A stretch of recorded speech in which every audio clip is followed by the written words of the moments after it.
I call this meeting of the Conroe Independent School District Board of Trustees to order. Let the record show that a quorum of members is present, that this meeting has been duly called, and that notice of this meeting has been posted in accordance with the Texas Open Meetings Act, Texas Government Code Chapter 551. The time is 6 o'clock. For those who'd like to join us, please join me in our invocation along with Ms. Wagman as she leads us in our Pledge of Allegiance.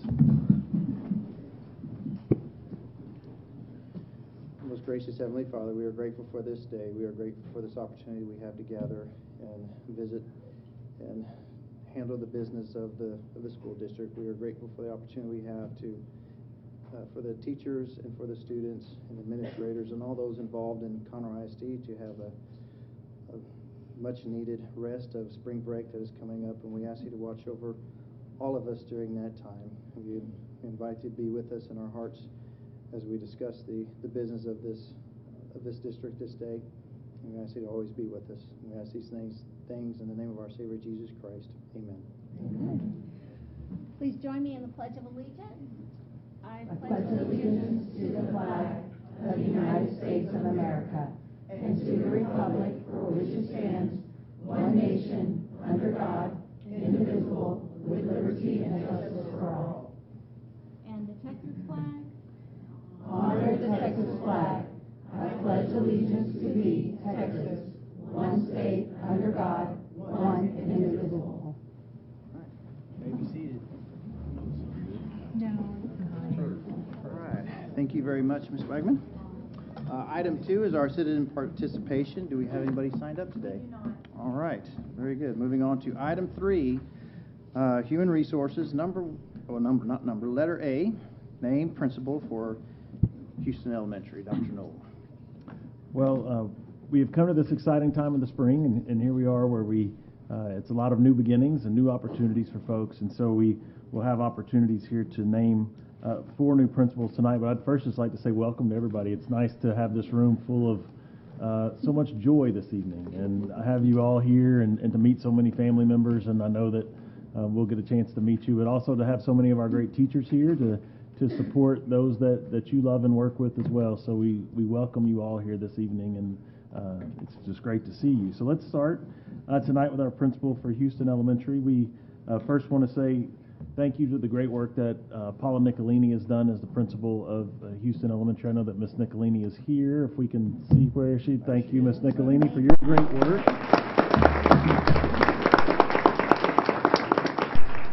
Ms. Nicolini has an opportunity to move to Oklahoma to be closer to her daughter and her family, so we wish her the very best, but that has left us an opening there at Houston. And as you all know, it's been incredible work that's been done at Sam Houston over the last few years to take the school from being an improvement required school to now knocking on the door of receiving a B and hopefully potentially receiving an A soon. And Ms. Nicolini certainly not done that work alone. She's done it with an incredible group of teachers, but also a powerful leadership team there on campus. And we want to continue that tradition of what's been happening at Sam Houston by making the recommendation of Chelsea Fuller, the current assistant principal, to move into the principal role. Ms. Fuller's been there every stop that she's made in the district. She has been successful. She is known as a very energetic leader, but also gifted with instructional strategies and her ability to analyze data and make the instructional changes that are needed based on that data. So we're very confident in her ability to lead the campus, and so it is my pleasure to recommend Ms. Chelsea Fuller be the next principal for Houston Elementary. All right. Do we have a motion? So moved. Second. A motion and a second. Any discussion? Seeing none, I call the vote. All those in favor, show by the uplifted hand. Any opposed by the same sign? Motion carries unanimous. Congratulations.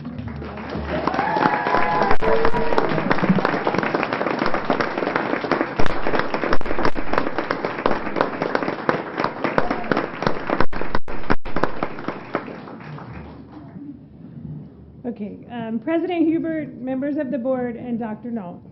It is a great honor for me to be here today to accept the position of principal at Sam Houston Elementary.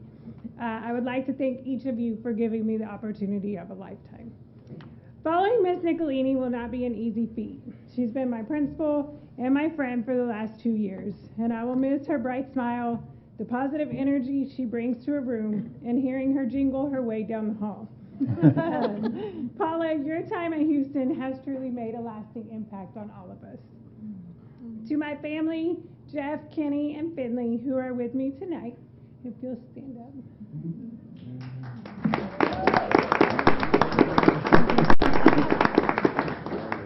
Thank you for understanding when I work late nights and weekends. Thank you for listening when I need someone to talk to after a long day. And thank you for always believing in me. To my mom and dad who are watching at home, Mom, you are without a doubt the most selfless person I know. Thank you for giving up so much so that I could have the opportunities that I do today. And Dad, thank you for always being my biggest fan. Your love has given me the confidence to dream big dreams and make them come true. To the staff at Sam Houston, thank you for your hard work and dedication to our students. There are not enough words to express my gratitude to each of you.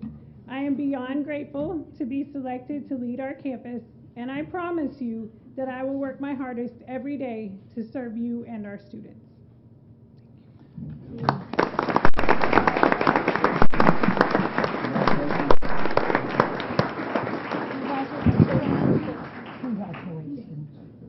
Congratulations. Very happy for you.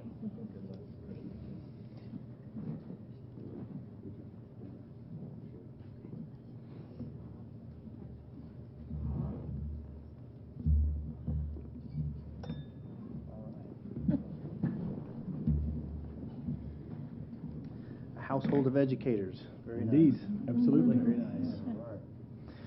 All right, moving on to item B. Let's do a naming principal for Powell Elementary. All right. I will remind you that Ms. Erin Matei, our current principal at Powell Elementary, has agreed to move over to Dr. Chris Hines Elementary and be our inaugural principal.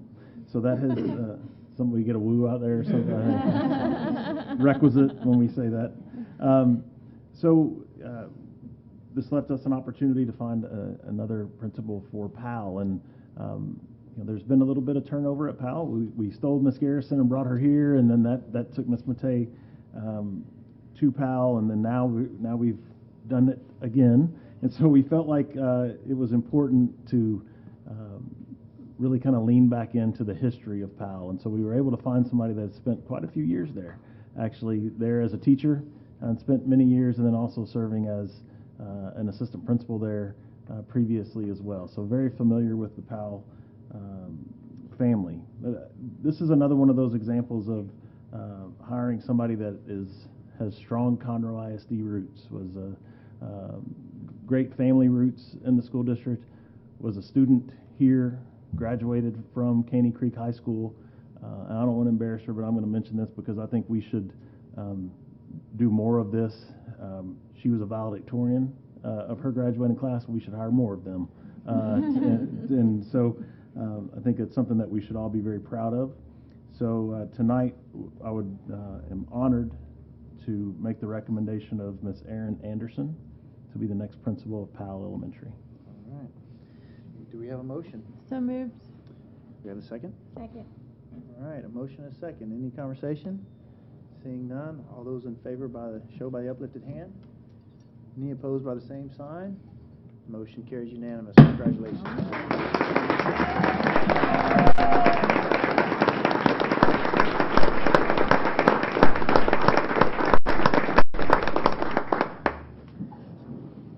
President Hubert, members of the board, and Dr. Knoll, thank you for allowing me the honor and the privilege of leading at Powell Elementary.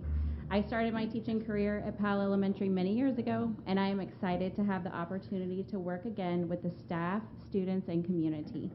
Throughout my time in CISD, I have worked under amazing leaders and mentors.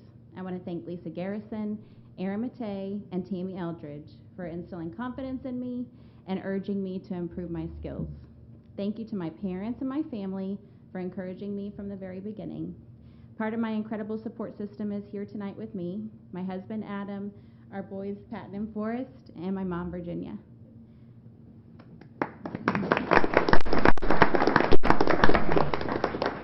I promise to work hard every day to meet the needs of the Powell staff and students, I'm excited to be a Pal Panther again, and I cannot wait to see what we can achieve together. Thank you for this opportunity.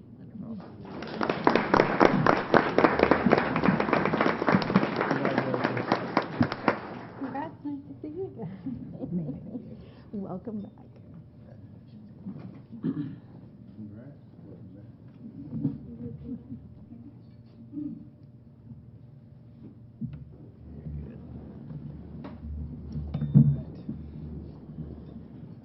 All right, very good. Congratulations. On to item C, named principal of Bosman Intermediate.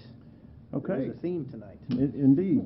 Well, and I think there are a few themes that we have tonight, and one of those themes is the fact that we have schools that are doing very well, and by having that, we have principals that are taking opportunities to go open new schools, and this is another one of those situations where Amber de Beaumont, the current principal of Bosman, is going over to be our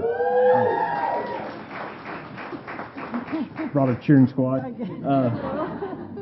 She is taken on the challenge of opening Veterans Memorial Intermediate, and so that once again has created a vacancy for the principal job at Bosman. And much like what we spoke of earlier, we have great positive momentum going on at Bosman. They've seen incredible growth with their test scores, and also just the culture in the building is in a wonderful place. They're working hard, and kids are being successful, and so we want to continue that work. And the best way to do that is to promote from within. We have an assistant principal on that campus that has proven that he is capable of doing the job, serving as a summer school principal, and also just brings a great energy and positivity to the campus. So tonight it is my honor to recommend Mr. Joe T. Rowland IV as the next principal of Bosman Intermediate. All right. Do we have a motion? So moved. All right. We have a second? Second. Several seconds. Hallelujah. Race. That's great. That's great. All right. Do we have any discussion? Seeing none, I call the vote. All those in favor show by the uplifted hand. Any opposed by the same sign? Motion carries unanimous. Congratulations.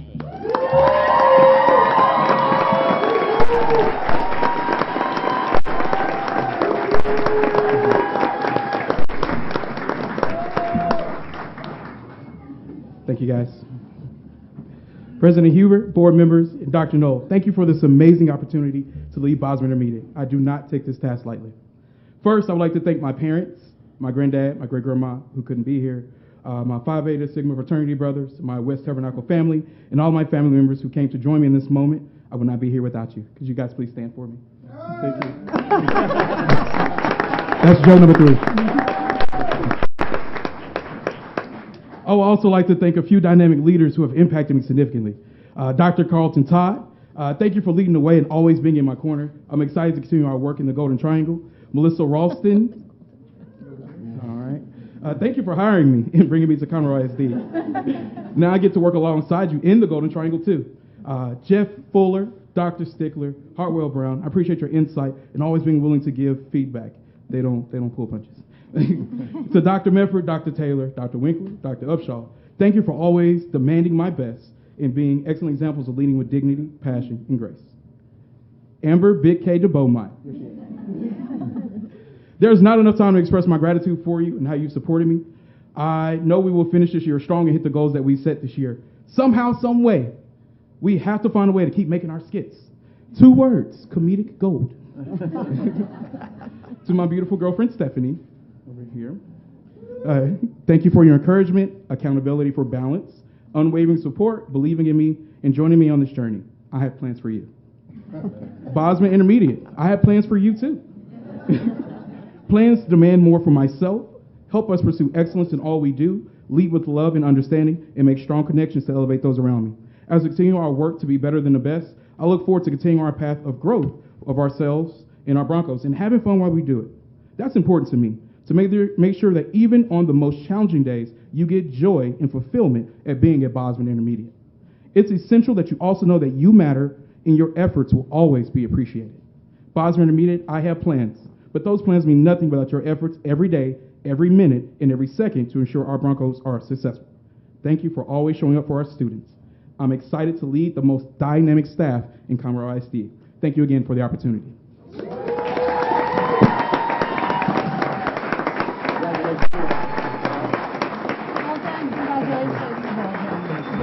Congratulations. Absolutely.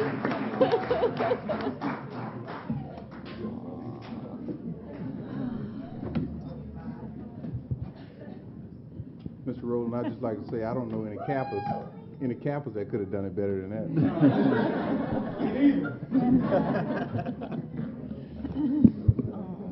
That's awesome. I'm so excited for him. Congratulations, Mr. Rowland.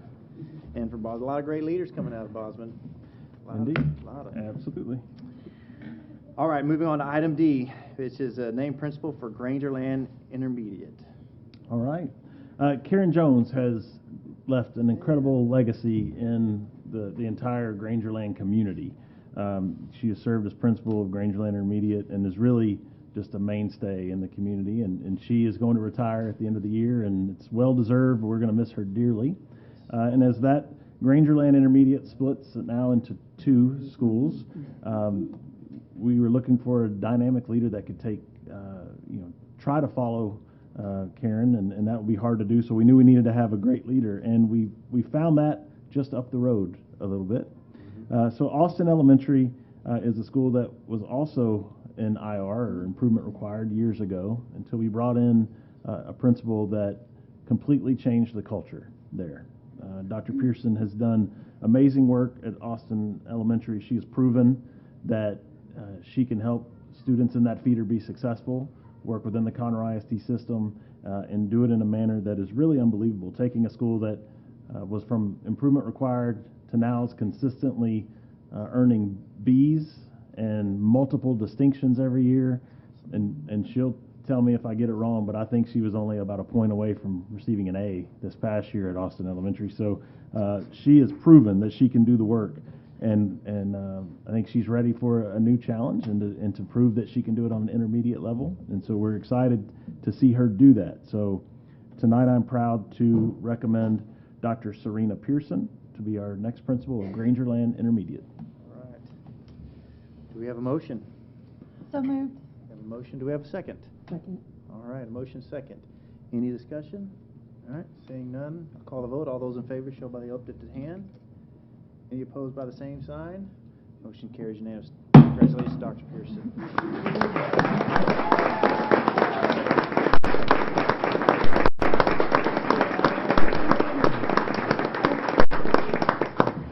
Yes, it's a sad day when you're the only one that has to come up and wear glasses to get your speech, but it's okay. President Hubert, members of the board, and Dr. Knoll, it is a great honor to accept this position as the principal of Grangerland. I have served, as Dr. Knoll said, as the principal at Austin Elementary for the past 9 years. In that time, we've built a community of learners and leaders, and I could not have been more proud to be the principal of that school. Taking this new role has been bittersweet.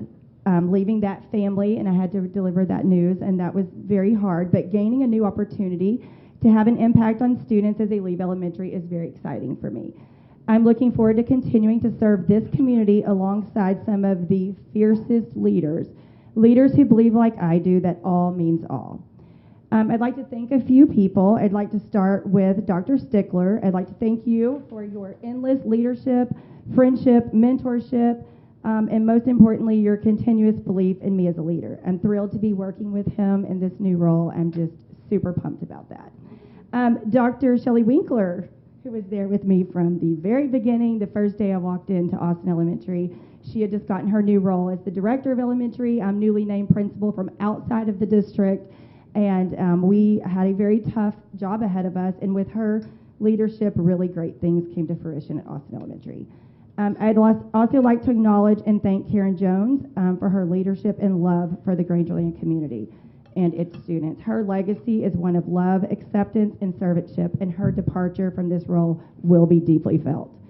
I have family here tonight, my mom, who is my biggest cheerleader, my kids who took time out of the college life, which includes fraternity and sorority, and I mean, it's Tuesday night, I'm not really sure, but they're here, they made it. They're here. So some of my biggest supporters, my assistant principal, Katie Moe, is here, and one of my instructional coaches, Aglarena, came out to support me, and I appreciate the work that they have helped me do at Austin Elementary. Again, thank you for this opportunity, and I look forward to a great year and so much fun.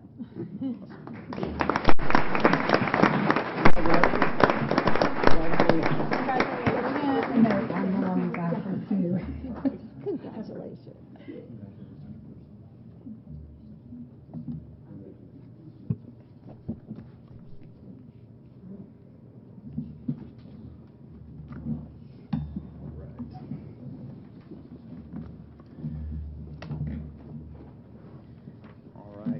congratulations once again. We do not have an executive session today. I don't want us to get too excited, but our meeting is almost adjourned here. However, so we will adjourn. I'll ask for a motion to adjourn. We'll take a quick recess, and then we'll also have our workshop. So any of you are more than welcome to stay if you want. We are not done, but the official meeting would certainly be over. So do I have a motion to adjourn? So move. Motion moved. Second. All those in favor? From uplifted hand. Motion carries. We're adjourned.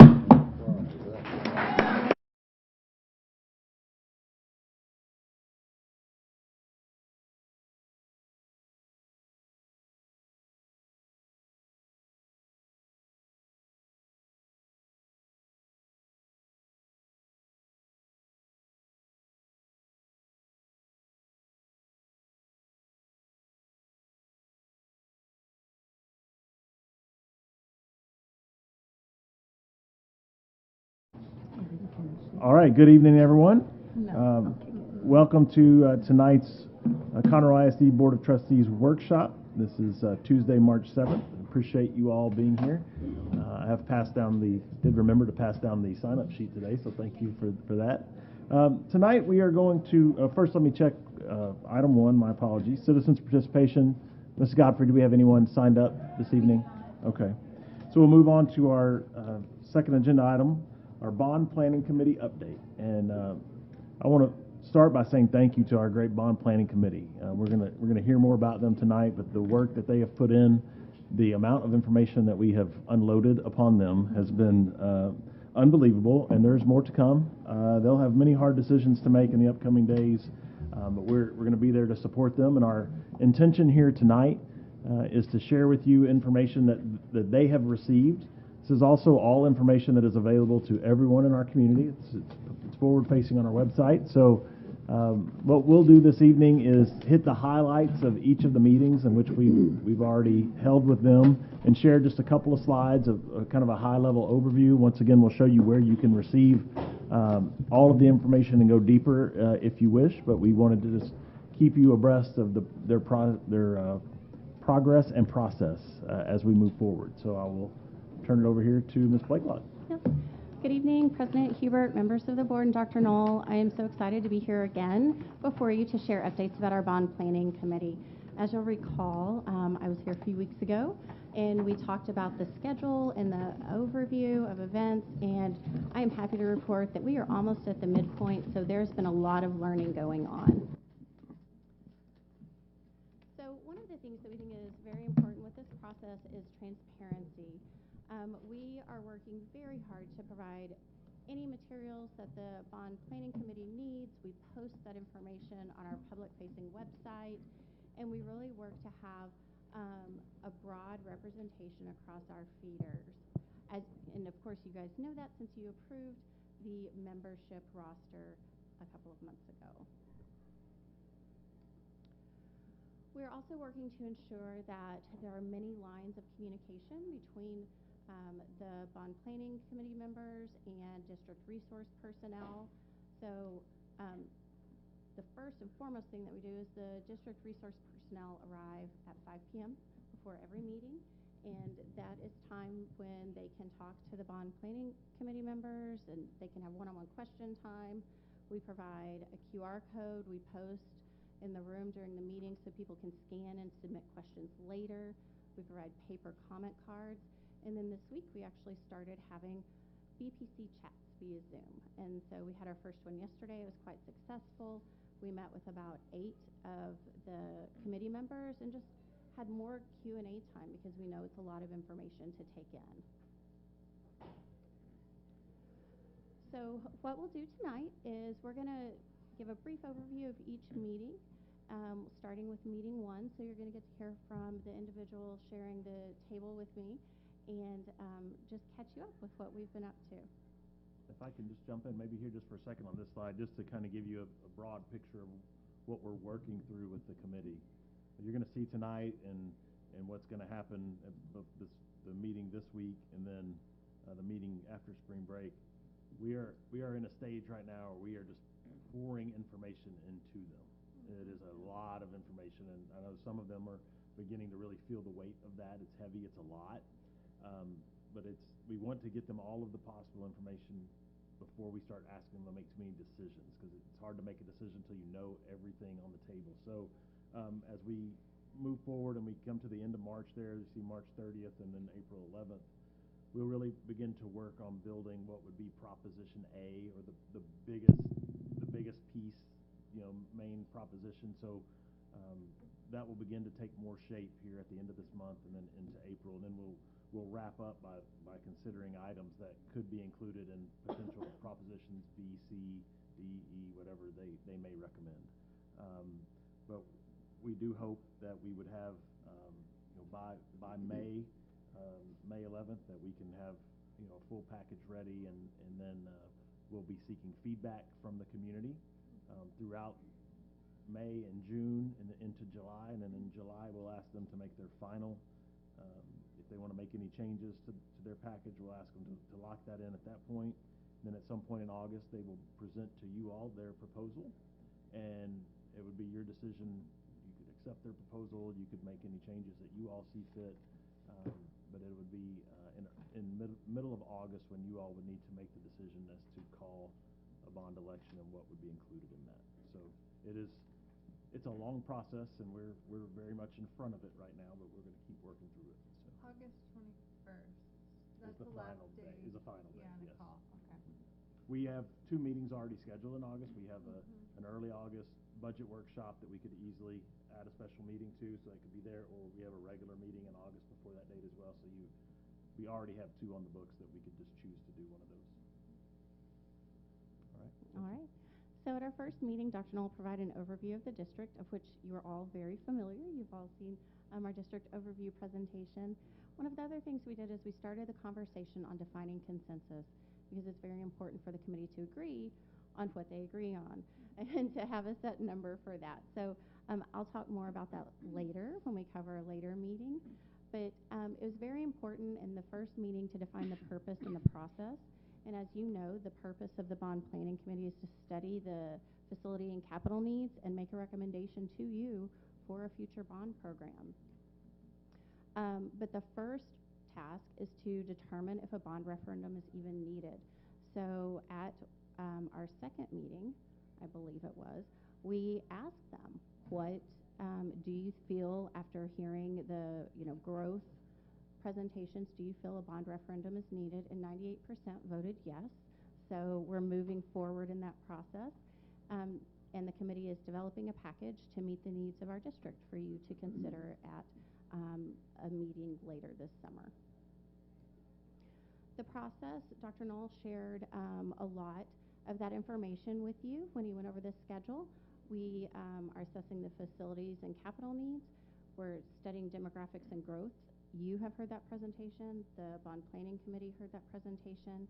They'll be developing a proposal with the diverse group of stakeholders that you saw on an earlier slide. And then we'll take it out to the community, because it's important for it to reflect our community values and to be in alignment with what they wish from their school district.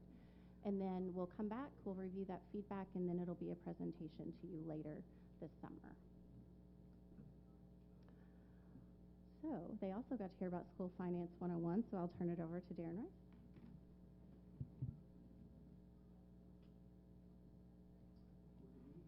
I had the opportunity to present to the Bond Planning Committee and just try to give them a basic understanding of school finance. And with that, we started with our tax rate. And as we all know, our tax rate is $1.1146, and it is comprised of 2 components. And y'all have seen the majority of these slides I'm going to share with y'all tonight, so I'll be brief, and if y'all have any questions, please ask. Our maintenance and operations side of our tax rate is 85.46 cents. And the maintenance and operation is the day-to-day operations of the districts. That's our salaries, utilities, fuel, etc. The other side is the debt service side, and it is 26 cents. And that side pays the principal and interest payments on our debt service tax rate.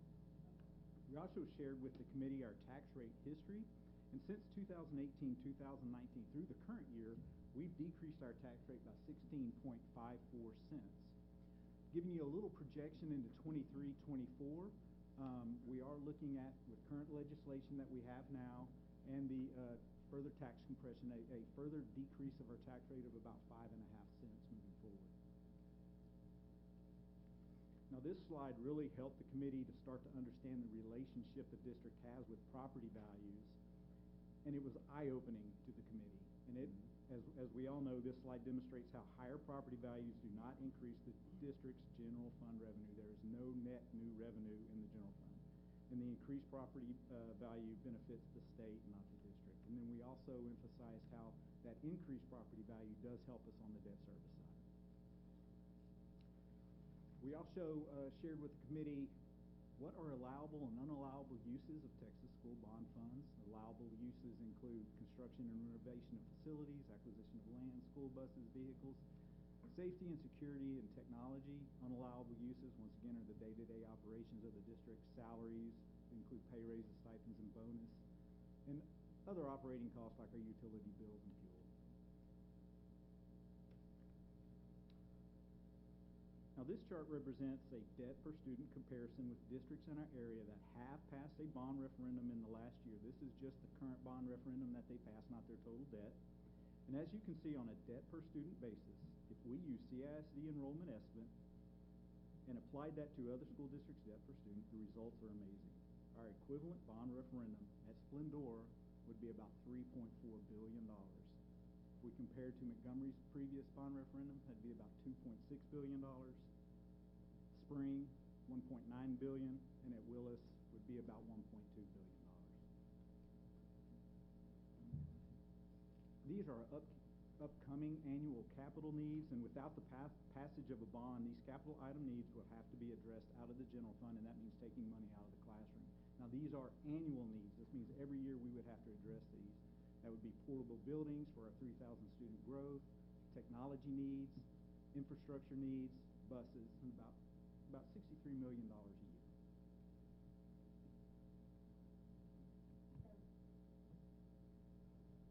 So that wrapped up meeting one. And then at meeting two, they were fortunate to hear from PASA and hear about growth.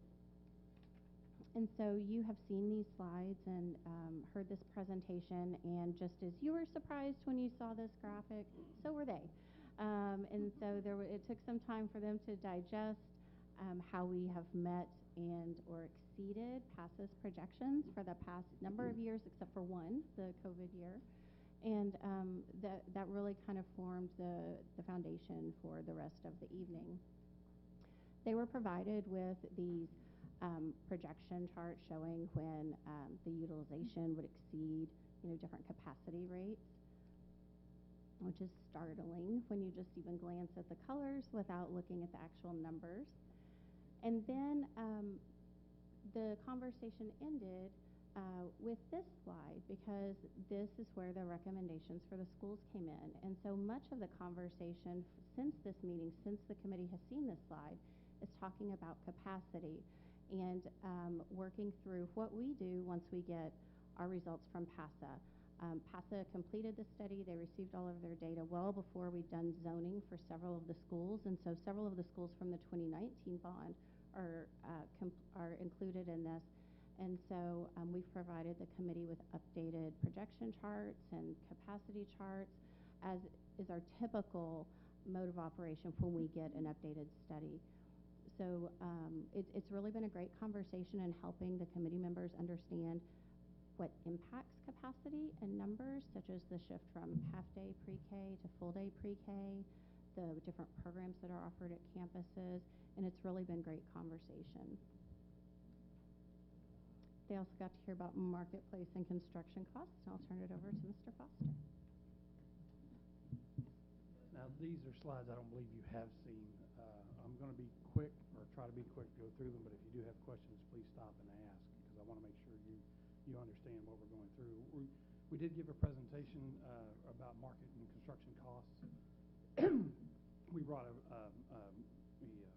colleague of mine from the AGC Houston to come in and talk about the greater marketplace, and then we brought it into construction in the K-12 or education marketplace.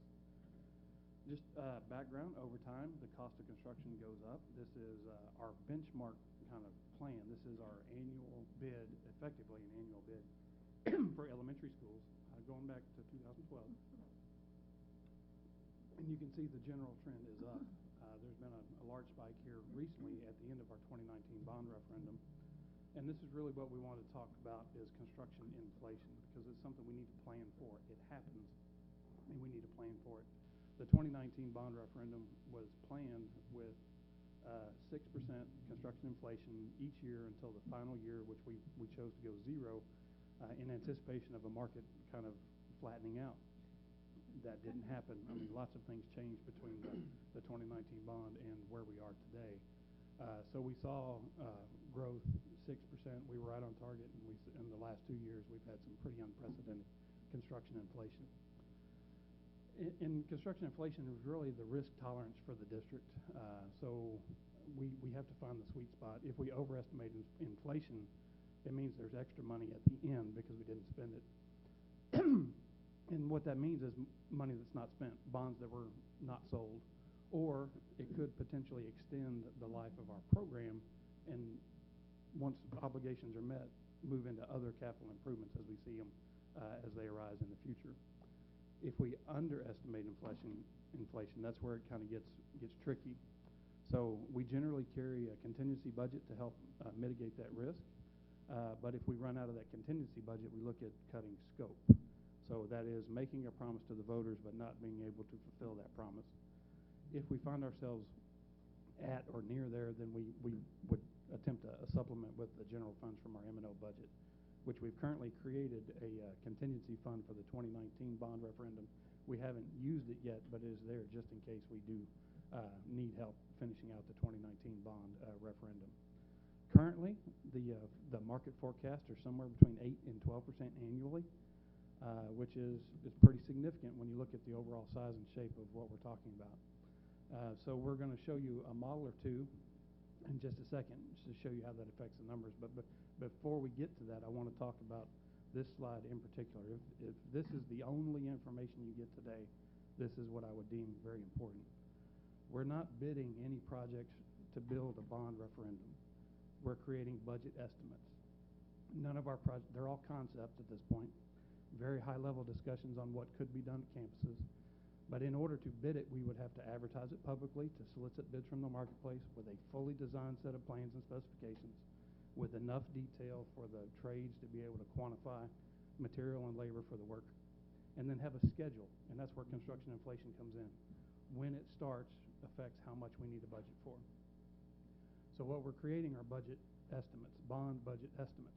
They are rooted in bids. So Bartlett Elementary, which you approved last month for construction, is a January 2023 bid. So the estimates we're presenting, and you'll see tonight, are 2023 estimates based on the benchmark of that elementary school. We use that elementary school because we do them so often. The data is abundant and relevant, and then we use that to forecast what the construction is going to be for our other estimates from that. It is important to note that once we do have a bond referendum, we will design fully with enough detail, advertise and solicit bids from the public. So we will have competitive processes to select the contractors, and then further competitive processes to get trade bids as we build our guaranteed maximum prices. All of these projects will be brought to you for approval before any work is done. So, that being said, total project cost depends on the anticipated start date of construction and the rate of cost of construction inflation. And I'm going to show you a couple of models.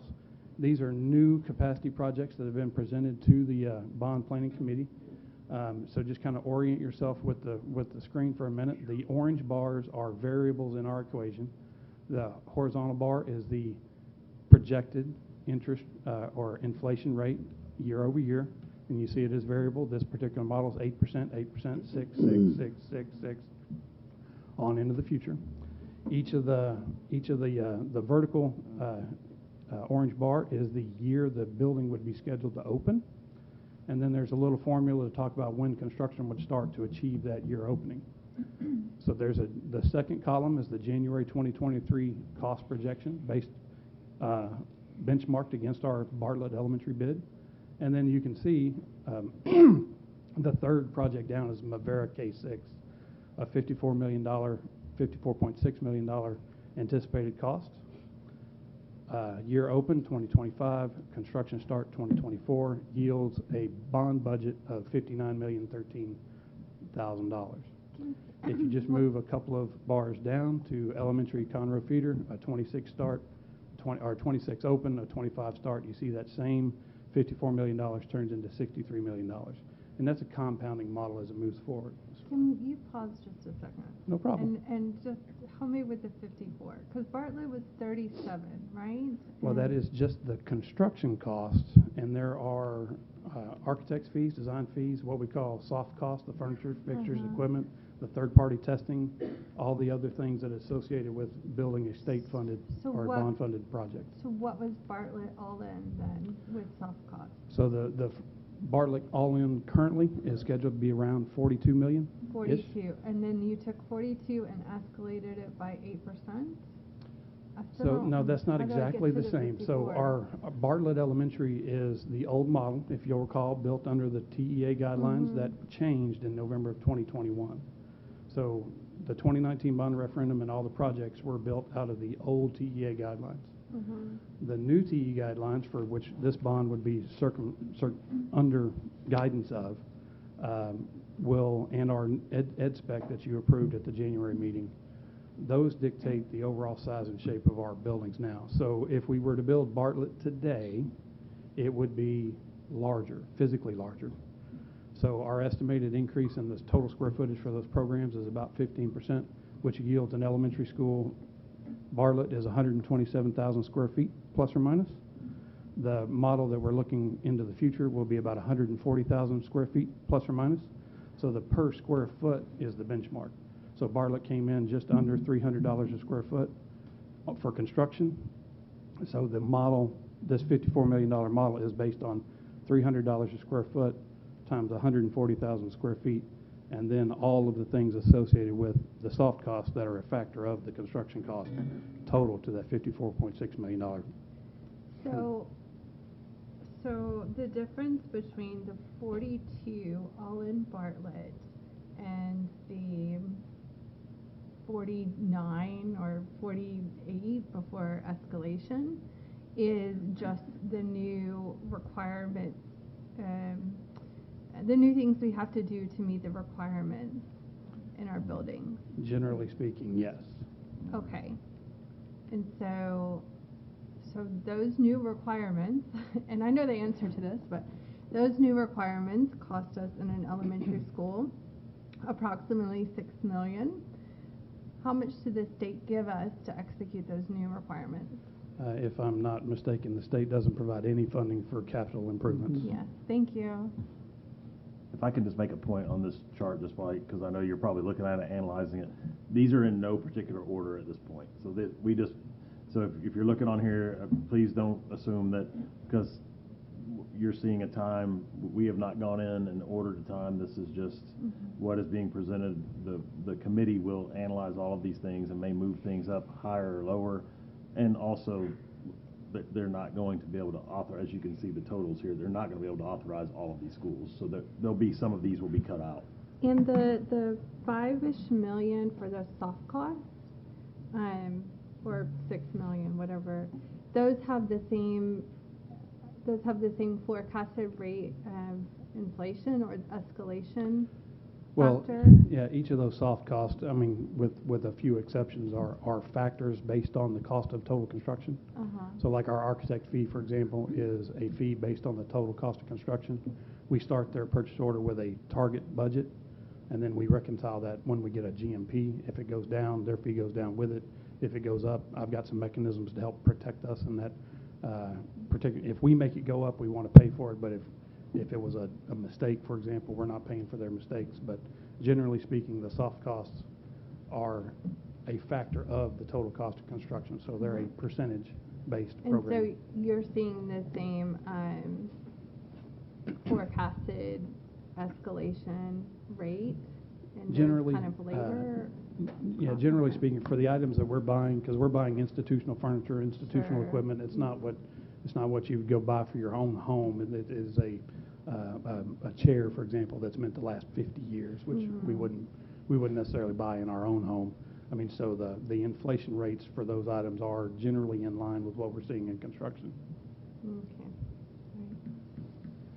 If I have a question on this chart, do I ask it Yeah, go now or ahead. Yeah, wait? fire Yeah, away. I've got, Okay, Yeah, go sorry. I noticed that there's a Grand Oaks 7, 8, 9 campus, and then there's a Grand Oaks Junior High.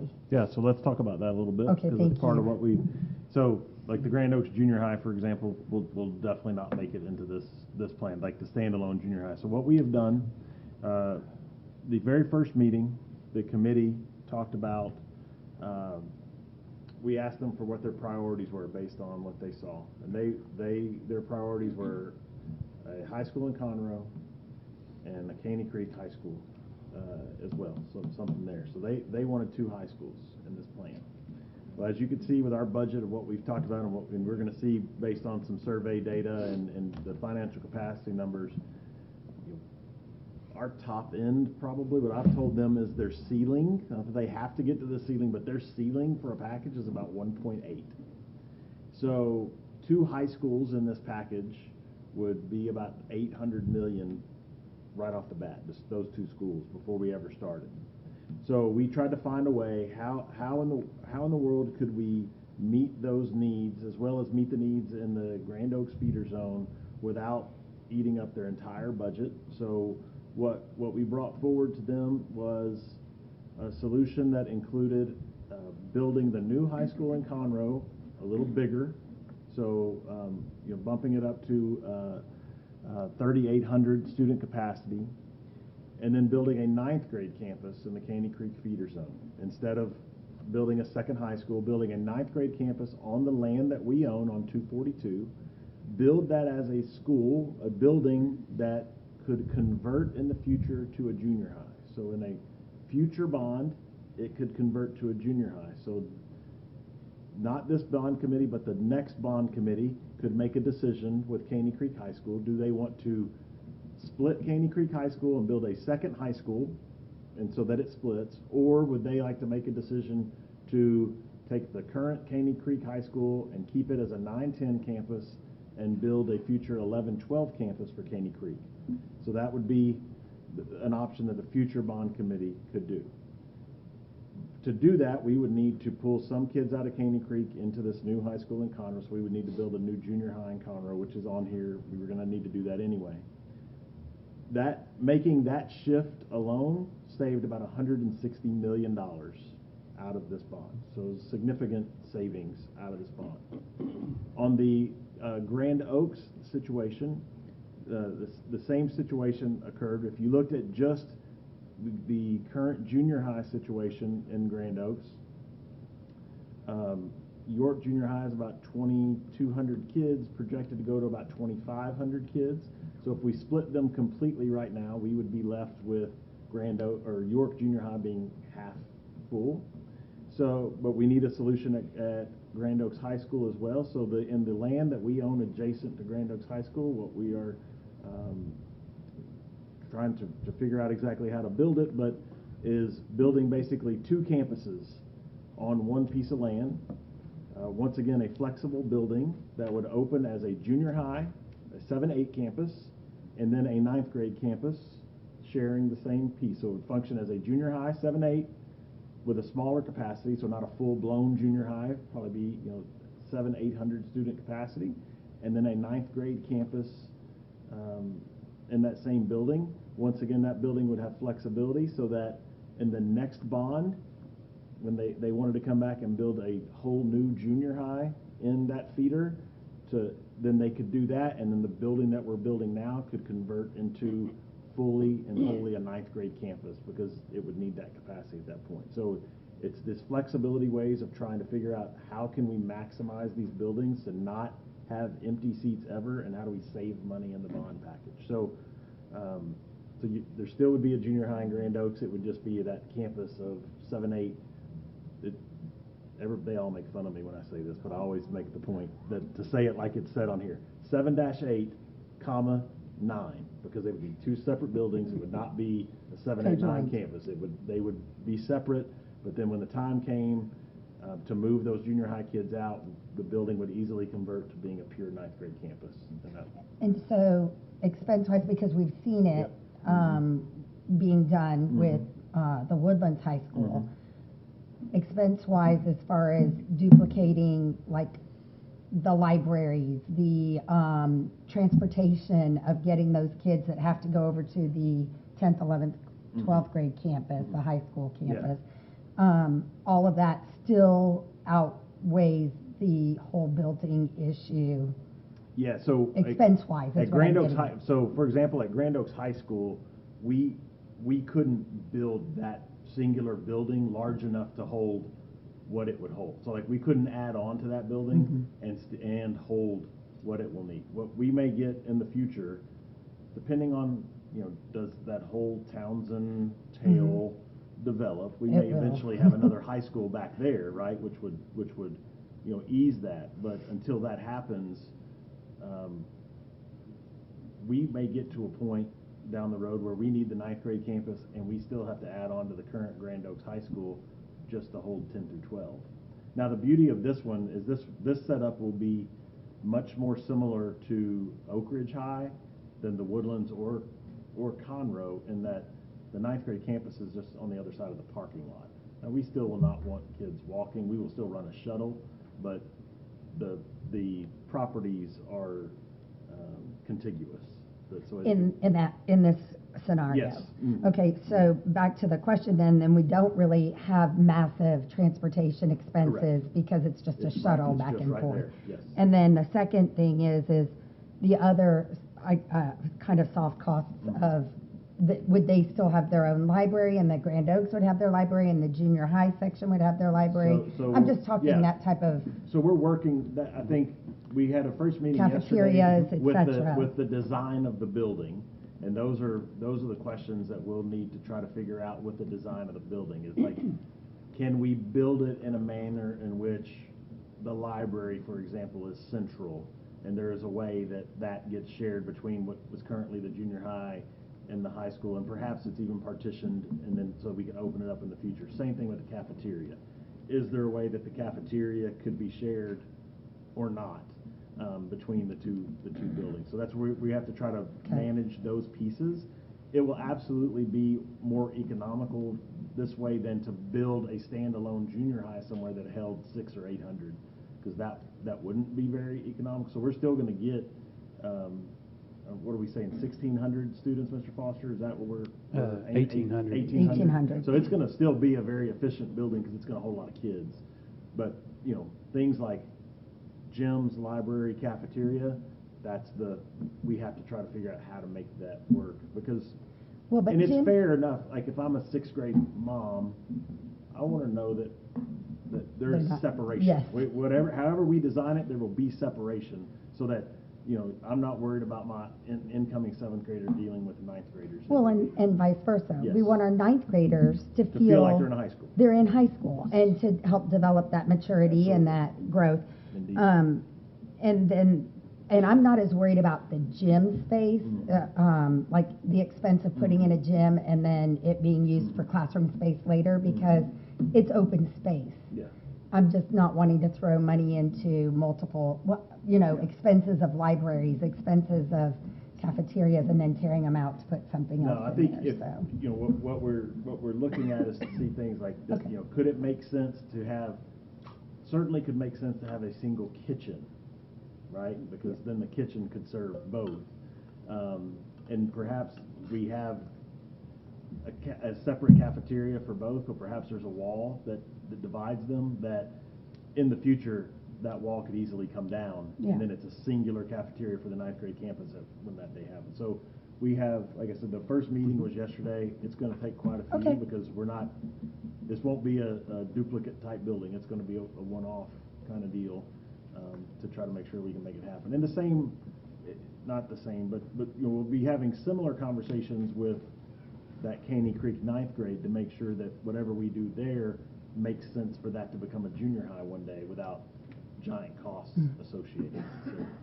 So typically speaking, you can go from a high school to a junior high much easier than you can go from a junior high to a high school because of TEA rules with science labs, etc.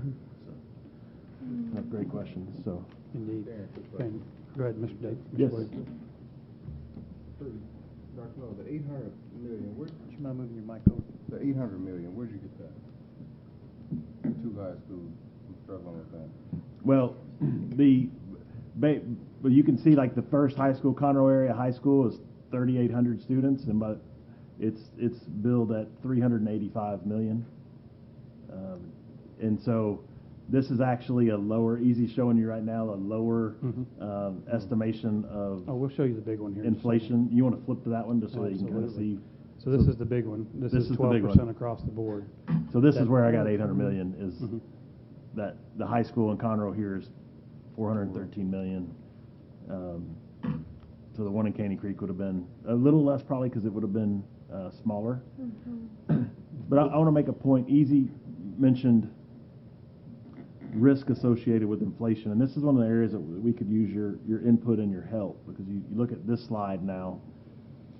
That grand total was 1.5. Now it's 1.7 when you look at this inflation number.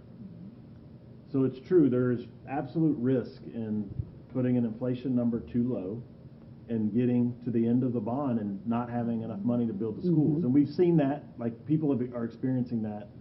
Lamar Consolidated just did, as part of a most recent bond they did, they'd have put in a certain amount of money to kind of overfund their previous bond because it was short. So that's a real risk, and you take that. There's also a real risk in overestimating, in that you tie the hands of the committee if you overestimate costs. Meaning, and once again, they're not going to build all these schools, but because this is here and it's easy to see these numbers. These same schools on this chart are 1.7 billion. On the previous chart, they're 1.5 billion. So if we're using these numbers, they may end up cutting two or three schools out to get below a certain number, or cut out some of the extra things that they may have wanted to include, but they would cut them because they wouldn't feel like they had the capacity. And then if these things actually come in cheaper, we get to the end of the bond and we have a committee that says, we really thought we needed this elementary, or we really thought we needed this gym at this school, or we really thought we needed to buy more buses, and your estimations didn't give us that flexibility. So we are struggling. There's a lot of conversation. I know Darren's talking to a lot of people, really trying to focus on the market to figure out where the magic number is. I know the magic number is not 12s all the way across the board. That we know. That is just, if that really happens, the whole world is in trouble. I just don't think that's sustainable for the world. But be happy to hear your input on it, because it is something that we're struggling with, but it's going to play a big part in what the committee decides to do with what they bring forward. Couple questions. Yes. One, 12% is way too high, I think, in my opinion. Agreed. The next thing is, what's this historical inflation has been for these? I mean, the cost, just basic inflation is what, 3 to 5%? So But you're talking about construction cost inflation, right? So going back to this slide right here, since 2012 to 2023, the straight line average is 10% year over year. Okay, so 10% year over year. If you're budgeting 10% year over year, how much are you putting in a contingency? That's a good question, and that's one that we're seeking input on, what our risk tolerance is. Because if you ask me just kind of rule of thumb, general 10%. General So contingency. So you got 10% in contingency, and we got 10% built in inflation, right? Mm-hmm. So we still run the risk of, we're expecting history to repeat itself and hold it at 10%, or can we get a little bit less conservative, right? Or is it aggressive? Are we being aggressive? Well, I think it'd be aggressive to reduce the contingency based on. But if we were at 12, I wouldn't necessarily advocate for contingency, because I agree that is not a sustainable figure, because we got bigger world problems. But if we go down to 8, I think there's a legitimate discussion to have about how much contingency should we plan for. And historically, what have we budgeted contingency? Is it a component of the entire budget, or is it a component of more so the building costs? So it generally starts, when you're looking at, because if you look at the 2019 bond referendum, the very last line item in my capital plan was contingency. And it starts as a percentage of the overall package. And then as we had discussions back and forth, we had one that did not pass through the voters. We came back, we took some arbitrary chops at it. So it generally starts about 5%, and then we just kind of gut check it up or down from there. But there's not a hard and fast rule, and it really is a risk tolerance level what you, the school board, are willing to encounter. And if the school board says 0, absolutely, we'll fall in line. If you say 2%, so let's start there. I mean, it is really a fluid discussion. There's not necessarily a must-have on any part of it. So let's say there's 1.8 billion. So we're looking at what, a 1.8 million, right, potentially?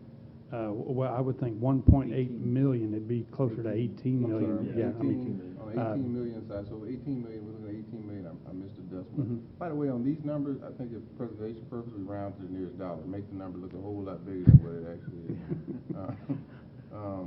So 18 million, do we have enough to cover that in just general funds, excess funds, if we? I mean, that is a Mr. Rice question. Yeah, currently, if you remember at the December meeting, if I'm not mistaken, the board did authorize us to put $18.8 million in that bond contingency fund, but we also earmarked $30 million for the purchase of land. So right now, our general fund, all of our excess general fund money has been spoken for. Yeah. If we pass a bond and we get reimbursed for the land, we will have that money available for a contingency in the general fund. Okay. So with the contingency and with the inflation, what numbers are you guys looking for our guidance on that?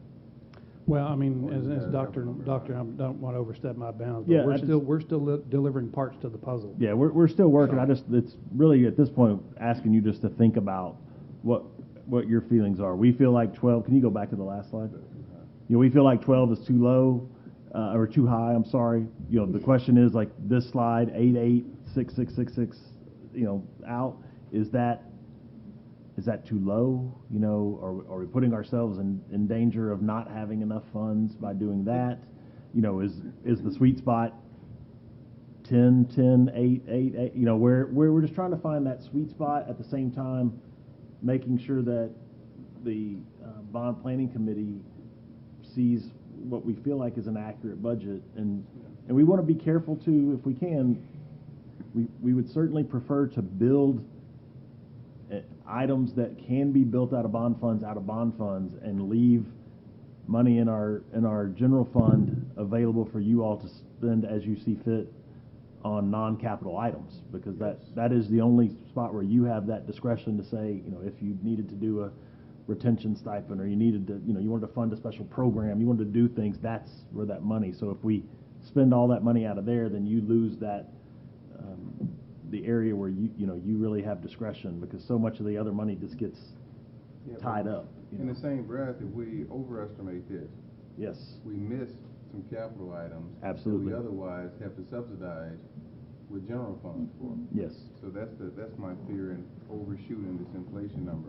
Correct. But I have to understand where we are on the contingency number in order for us to have an accurate understanding of where we should be, better understanding where we should be on inflation. And like contingency is a conversation that we've not had at all with the committee. Like we have not gotten that far yet, and that'll be areas, I think, at some point when we get to that point in August, they're going to bring forward to you a package, and that's where you all may want to make changes to it in some way. Like they may only have $5 million in contingency there, and you all may say, we're cutting that way too close. We want to up that to $15 million in contingency.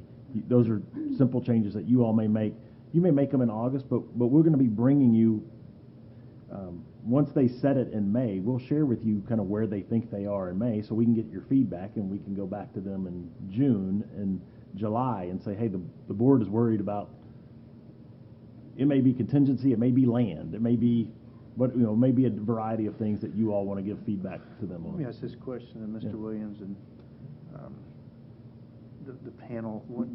Help me understand when you mean we don't want to overshoot. When you say overshoot, help me understand, because I have a follow-up for that. I'm saying, when I say overshoot, if you put 12% in there as that, you're going to lose out on, you kill some of your, you're pushing up against the ceiling of the potentially, say, 1.8. You're pushing up against that.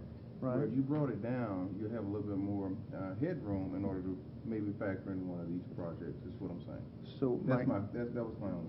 So my question to that is, if we just use this hypothetical number of Yes. 12, if we use this 12 and everybody agrees, yeah, that's the number we should go with, and so therefore,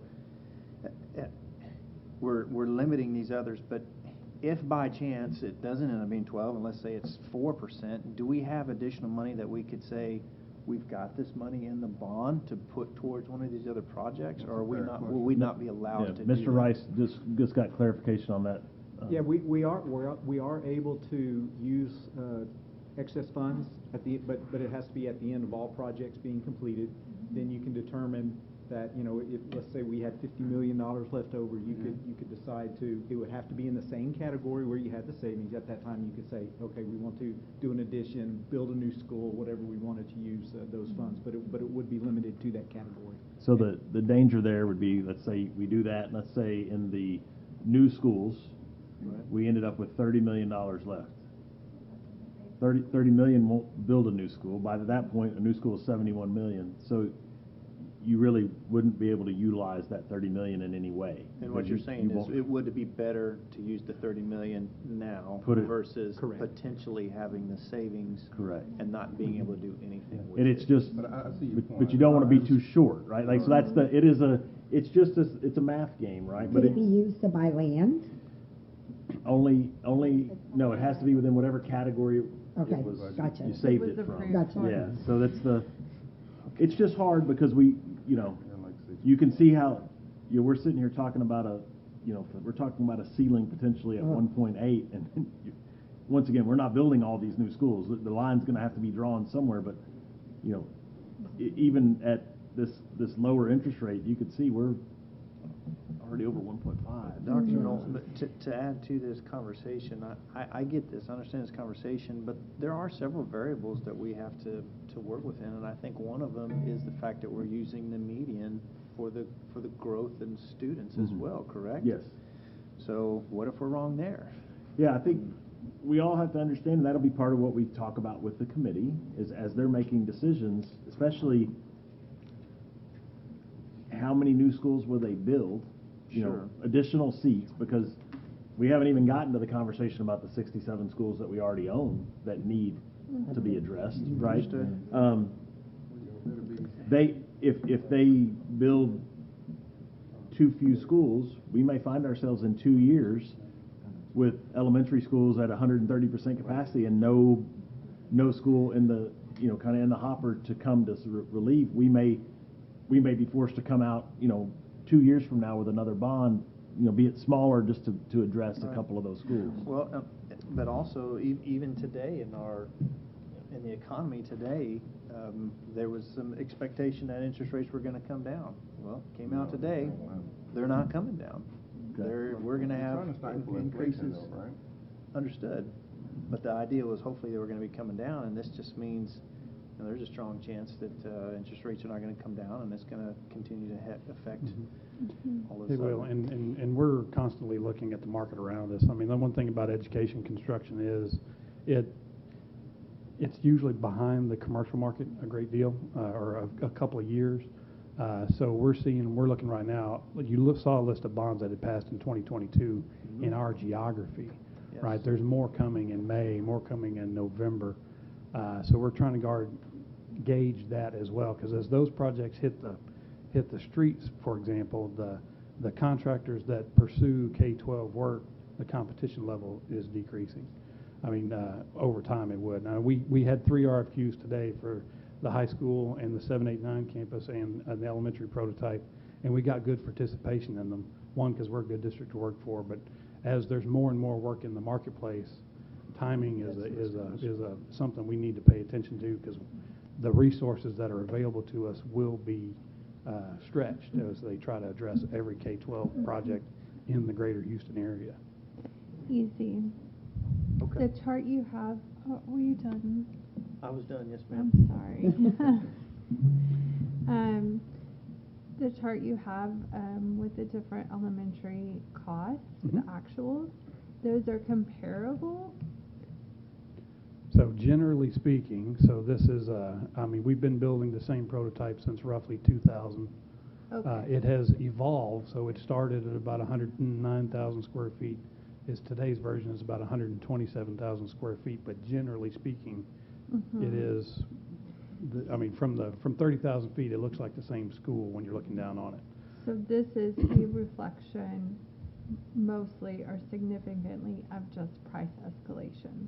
Generally speaking, yes. So when you, and more particularly when you look at 2020, 21, 22, and 23, those are the within 2,000 square feet of each other, the same size and shape school. Yeah. I mean, so that's the steepest hill on the chart. Okay, given like the information we have that you've presented, like my gut would be that, I mean, 12% is definitely too high. Probably anything over 10% feels too high.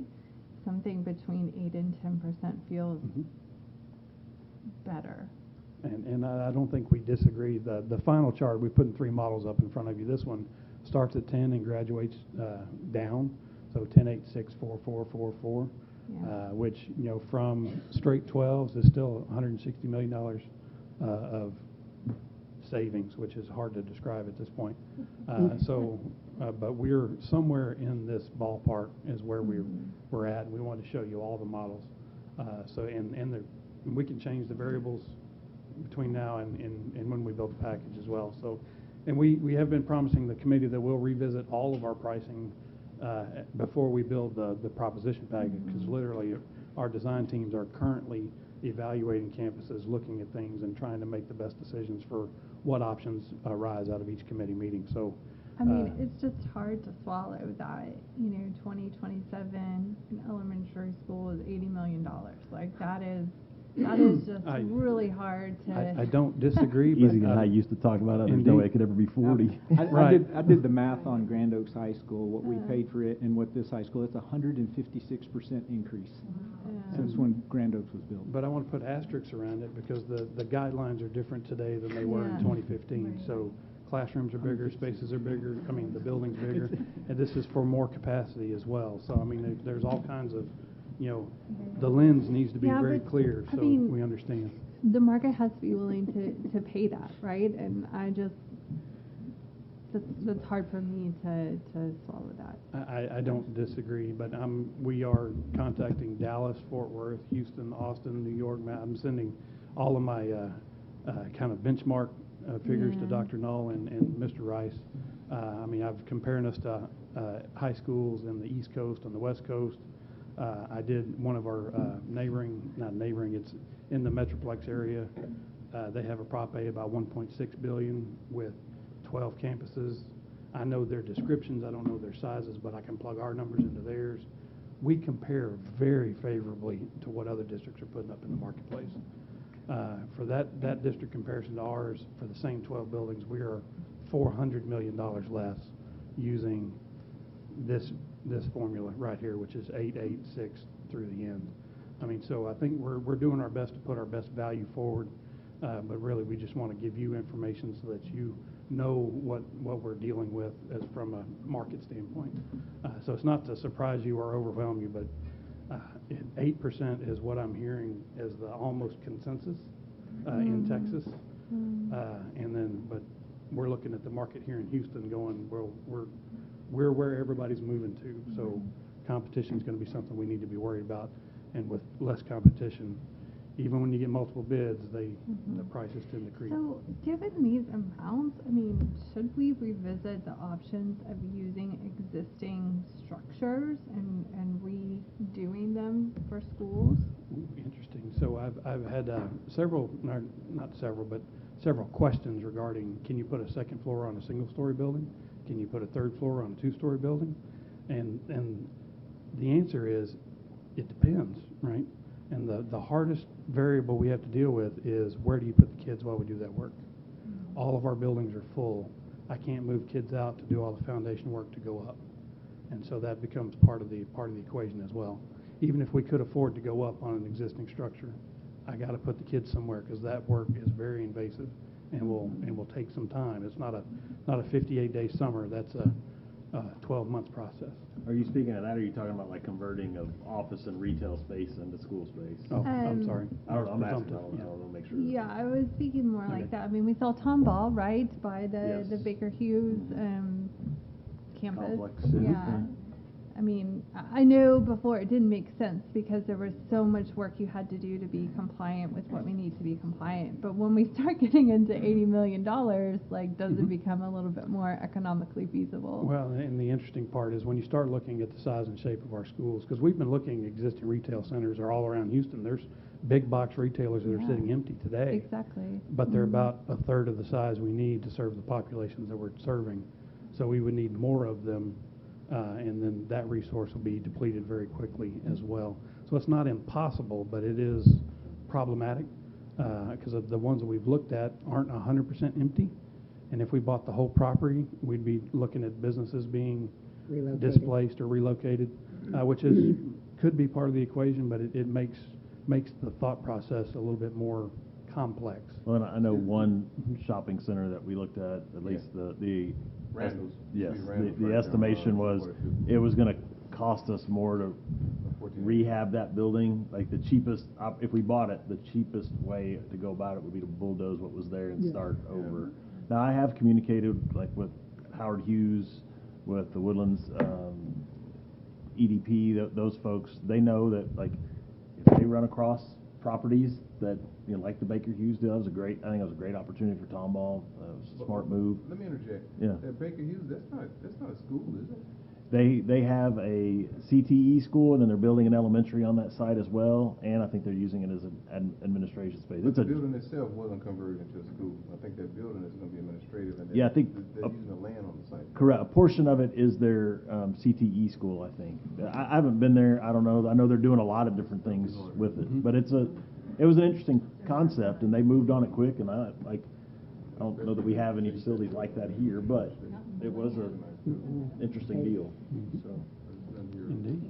all right. Well, let's keep it Moving on. keep it moving here. Okay, then lost at 7:30. I know. We'll I'm jump right trying. into. Darren, you have 37 seconds. I can get it done. I've got to go again. Our order, take it up. Financial capacity, this section, Mr. Roebuck presented to the Bond Yeah. Planning Committee. He also shared the same exact information with the board in December. Once again, this is the bond buyer index. This is over the last 20 years. The average is 4.12%, currently at 3.39%. It is still holding below the 20-year average, and it just kind of gives us an idea of where we would sell our bonds at if we hit the market. We did ask him to come up with 2 options, and each option would have 4 different scenarios. Just once again, he used very conservative numbers in his estimation. So option 1 was 25-year debt structure. Scenario 1 was no tax rate increase, all the way to scenario 4 with 3-cent tax rate increase. And the same on option 2, that is 30-year debt structure. Scenario 1, no tax rate increase, to scenario 4 with a 3-cent tax rate increase. So this is the bond capacity analysis on the 25-year debt structure. As you can see, with no tax rate increase, our maximum capacity would be about $1.4 billion. And then if we go out to a 3-cent tax rate increase, that would be roughly $1.7 billion to $1.8 billion. We feel, now don't hold this to me because I don't have a crystal ball, but I do have a feeling that our numbers are pretty conservative. We could probably stretch this to a 2-cent tax rate increase at $1.8 billion is what my feel is right now. Then option 2, once again, was the 30-year debt structure, and no tax rate increase. That's about a $1.45 billion package, and then all the way to a 3-cent tax rate increase, about a 1.825. Did you give an estimate earlier in the presentation about just an estimate of what it's looking like our tax rate decrease will be? Right now, we're looking at about a 5.5-cent tax rate decrease for next year. And that 2-cent tax rate you're talking about, Mm-hmm. that's over the life of the tranches being delivered. It's not in 1 year. It would be It's over the over life. the time. Yeah. of Correct. But would we need to take 2 cents in the first We year? would No, take 2 cents we in would the need to first take year. 2 cents in the first year. We would. Yes. But the But rest then- would be based on actual right? Correct. Yeah. Did you, so you shared this with the bond planning committee? Yes, ma'am. What was the reaction there? So 1.8 is 2 cents-ish. I think Ms. Blakelock is going to go over Yeah, a we have survey some survey and results got some from the detailed community. information Oh, on okay. that. So I that was a will sit great question, tight. kind of probably leading into our next. Yeah. It's a really great setup. Oh, great segue. That was a yeah. great question. Yeah. So moving into the third meeting, we continue talking about new things that we need, new construction, land capacity additions, and we shared some survey results. So to help inform our committee as they work through this process, we worked with a survey company to survey 300 respondents in our area with the objectives of assessing the general attitudes about Conroe ISD, perceptions of growth, awareness of aspects with school bonds, ask about price points and awareness of price points for a potential bond, and then look at the initial versus informed attitudes. So see if people change their mind once they learned a little bit more about the bond process. So the distribution of interviews are broken up, and I know that the blue and green at the bottom are kind of hard to tell, but you can see the 3 areas that our community was broken into for this particular survey. How were they selected? They pulled like voting records and looked at kind of the percentage of voting populations and tried to work it out that way. Right. They had a lot of factors, Mm-hmm. but that's the basic. They looked at voting participation.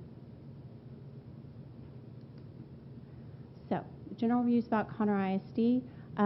It's very exciting. 76% of our community has a positive viewpoint of the district, and 76% feel good or feel that our education quality here is good or excellent.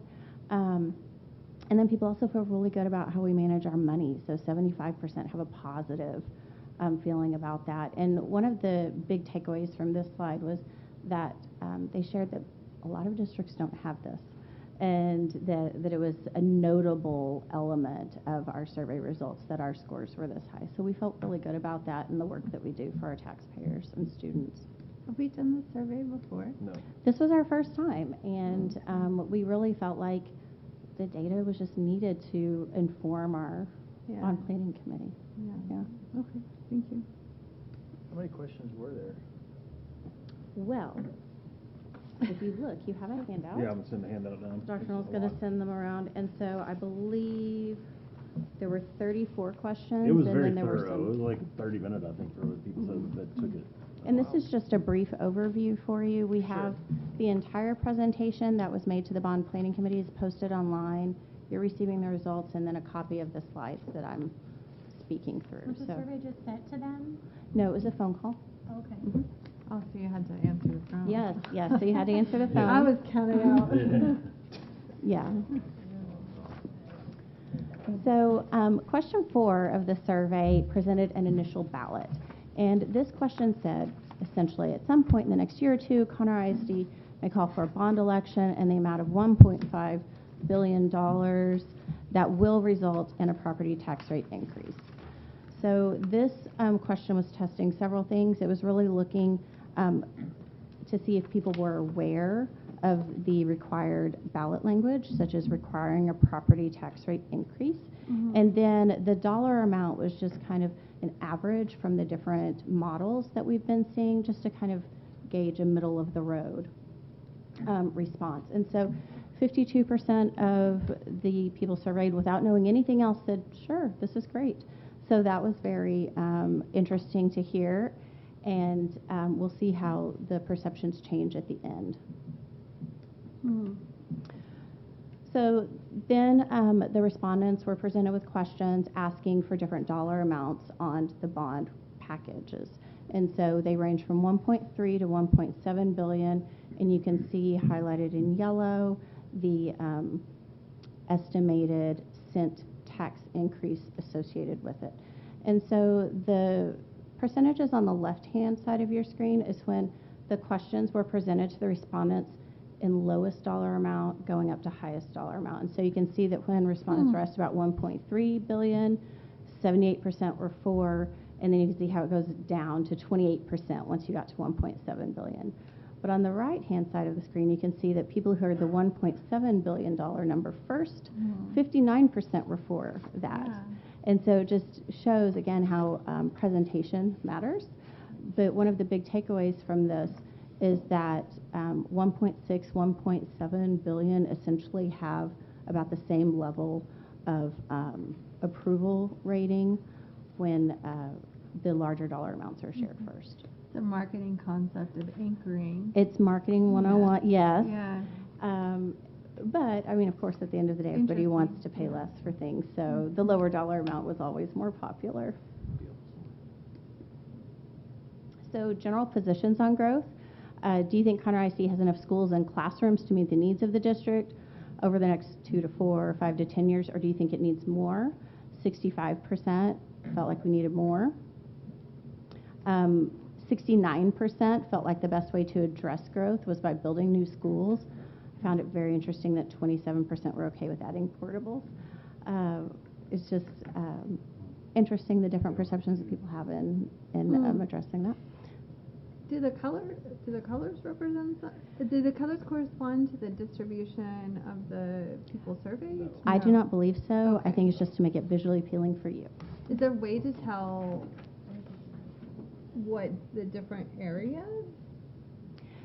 There is a Answer? very in-depth data file. I'm sure that the survey company has. We do not have that, but I think part of the issue is the smaller you're in, So the a more smaller yeah, sample you're gonna size, get a- yeah. you're gonna get a Just would be Margin of interesting. I error's mean, gonna go way up. just looking at our PASA reports and also the buildings we just looked at. I mean, we can see that those new buildings are not going in, the Woodlands area. They are really focused on Conroe and Caney Creek and Grand Oaks, and so I would just be interested to see how those Especially numbers since played out in wasn't, those did I read it? areas. What? So sorry, I didn't mean No, to go speak ahead. over you. Go ahead. Am I remembering correctly that the larger surveyed area was in the Woodlands area? Not dramatically, but. Correct. Okay, so it would be very advantageous for us to know how they viewed it. And I can speak very generally to that. So the southeast area and the southwest area had an overall favorable view of the packages and supporting things. And if you look at our last bond, that was the case. Like the bond that passed in Grand Oak. South County passed it strongly. Conroe was pretty neutral. East County, it was not successful, but there weren't many voters. That was kind of a lot of the votes are going to come out of the South County. That's where they're going to probably come. I think the stronger opinions, what we saw, were from the southern parts of our district. But overall, as you can see with our numbers, I mean, it was viewed favorably throughout to some degree. So. And then the last question on this slide is, would you describe the growth challenges in Conroe ISD as urgent or very urgent? And yes, we've got 80% of the people who are very stressed out about our growth. Those colors. Same. So one of the other goals of the survey was to test ballot language, because we have not had a bond since the new legislation was enacted, and we wanted to understand what the public knew about that. And so, as you can see, 77% of the people did not know that we were required to say this is a property tax increase. And then, this is just one of my favorites, people would not believe us if we went out and told them that there wasn't a property tax increase, but on the ballot it says it was. So 58% of the people would not believe us if the ballot language still reflected a property tax increase. So most school districts, since the passing of this law, have built bond packages that had at least a 1 cent tax rate increase, because you're going to say that. So rather than try to have to explain it away, you say up front, this is what it is, and that kind of shows you our community would follow that same. Isn't that just interesting unintended results from that? Yeah, that's the interesting thing to me is question 27 is that 1% were unsure if they knew that. That's that having an off 1% trying to day, get off I the don't phone is what they were trying to do. How many more questions are on this thing? That's what they were asking. So then, at the conclusion of the survey, the respondents were again presented with the ballot, because now it is an informed ballot, and you can see that we went up almost 10% in support for a bond package, resulting in a property tax increase. So it just proves education and informing people, but overall there is a positive feeling about meeting our district's needs through a bond referendum. So one question that I didn't see on here was asking voters if they knew that this is how we go about building schools by using a bond. Was that a question here? Maybe I'm just not seeing it. So there were some questions similar to that on your survey results page. Let me scroll really fast.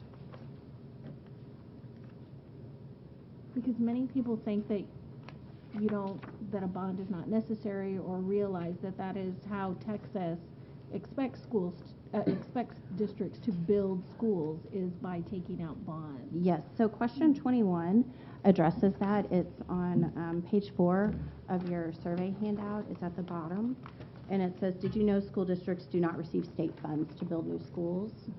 And but instead funding must come through bonds. So we did test on that, and you can see that 54% did know.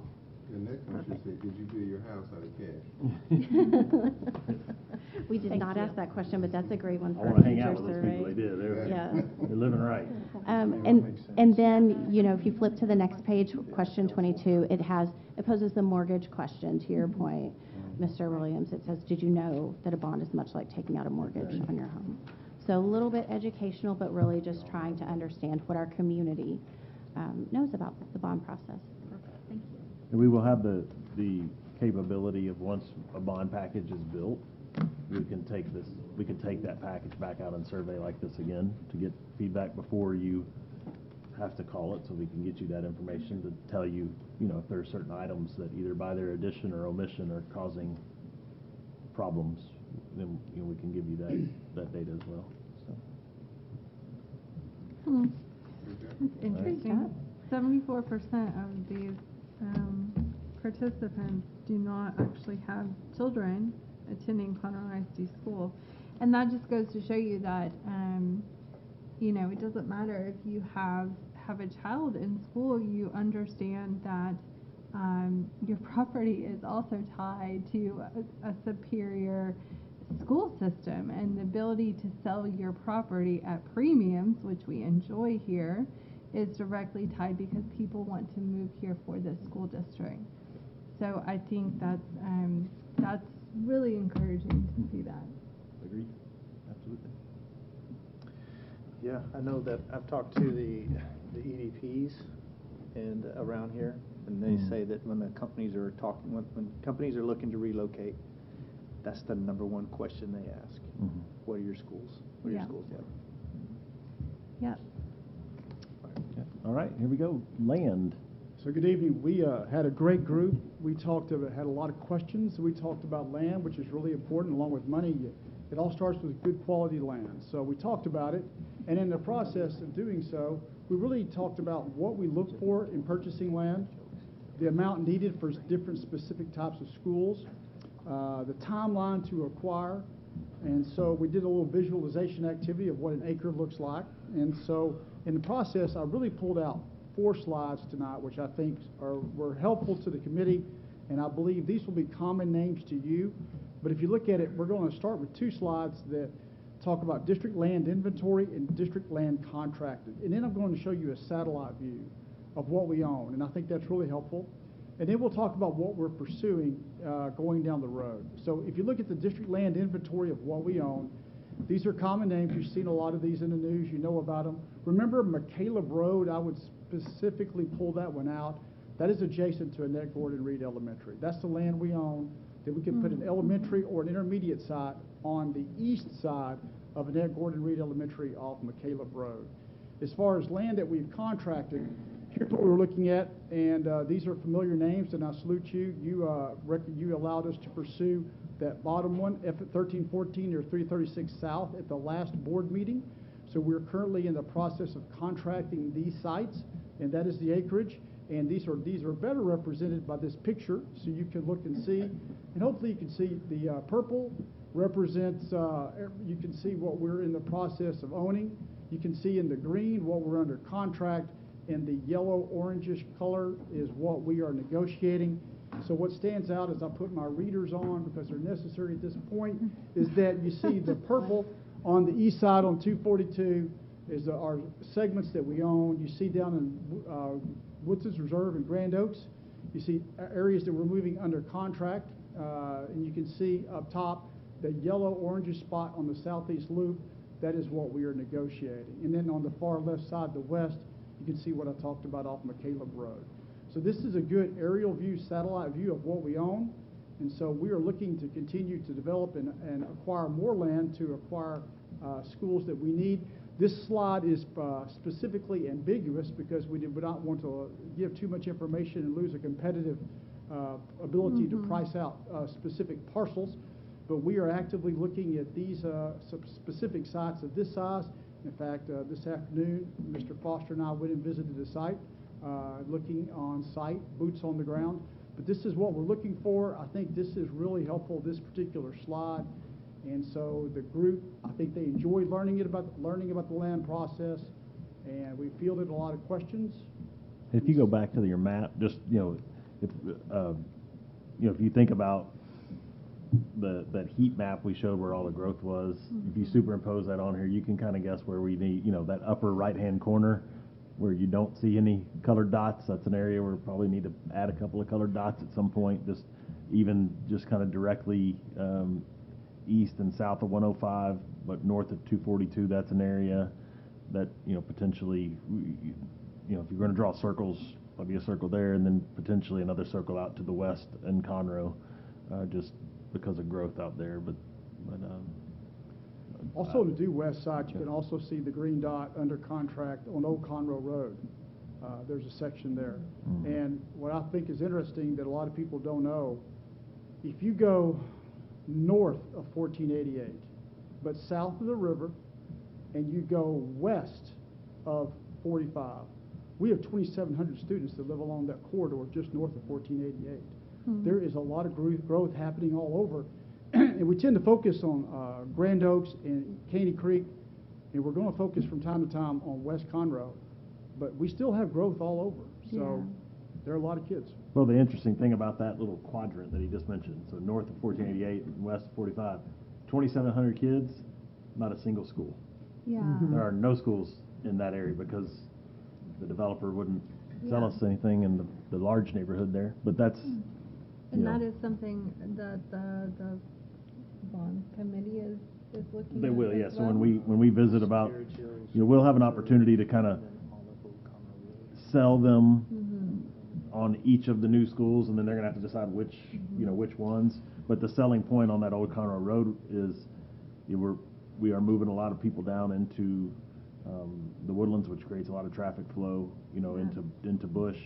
Additionally, our school Bush is an example of it can't hold any more portables. I think we're gonna max it out this year. We're adding 2 portables this year, and that's the maximum. And we were at a point last year where we were possibly going to have to take down the playground equipment, right? We are. We're there. Yeah. We are. Oh, we're doing that. We're doing Okay. We're there. I would tell you this area you're talking about with the 2,700 kids and no school. I hear about this all the time. And so I hope that we really find some relief here. It puts a strain on our transportation system also. And remember Jacobs Reserve, they will go to Gladys, but they ultimately go to the College Park feeder system. So it's not just the Woodlands High feeder system, but aggregately you have 2,700 kids. Plus you also have Stillwater. So there's a lot of kids north of 1488 or right along the 1488 corridor. Yeah. We would have, and you all know that we looked for land like more on 1488 because the site we own is not really conducive to Jacobs Reserve because of the way it's located. But if we can just take care of all the kids up Old Conroe Road with a new school, then So it is there an does give us. option to buy land near Foster's Ridge? We're not having any, not there? That is the one. That's the one that's where we one are. we're That's the purchasing. property. Mhm. But it's not within Foster's Ridge proper. Yeah, but it's up So in we that area. didn't have that option when they developed that? In Foster's Ridge? No. No, we tried to work with them on a site and we could not get to an Correct. I agreeable. mean, we made several runs with them, at them, wherever you want to describe it, but Yeah, 'cause that's quite a large nothing ever development. bore any fruit. Yeah. So, I hope that helps. Yes. All right. So, Here's some good news. You've already talked about one of these slides, so we're going to be able to breeze right through it, maybe. But we did spend some time talking to the committee about projects. This is us beginning to really deliver those puzzle pieces to them as we described.